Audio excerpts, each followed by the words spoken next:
તો મિત્રો, જો તમે પણ બિલ્ડર છો યા પીએમસી કન્સલ્ટન્સી છો યા કોઈ પણ વસ્તુ તમે ડેવલપ કરો છો, તમારે ત્યાં લોખંડ વાપરો છો અને સારા કલર કરો છો, કોટિંગ કરો, પીયુ કરો, પણ છતાં પ્રોબ્લેમ છે, તો એ પ્રોબ્લેમને દૂર કરવા માટે અમારી પ્રોસેસ છે. જેમ કે પાછળ અમારા પિલર ઉપર રસ્તો સ્ટોપ ઓલરેડી લાગી ગયેલું હતું. રસ્તો સ્ટોપ લાગ્યા પછી અત્યારે યુસી 555ની પ્રોસેસ ચાલુ છે.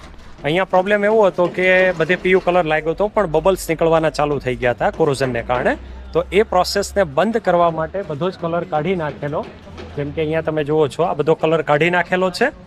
અને 2 દિવસ પહેલાં અમારું રસ્તો સ્ટોપની પ્રોસેસ થઈ હતી, કારણ કે રસ્તો સ્ટોપ લાગ્યા પછી 24 કલાક પછી કોઈ પણ પ્રોસેસ આપણે કરી શકાય છે.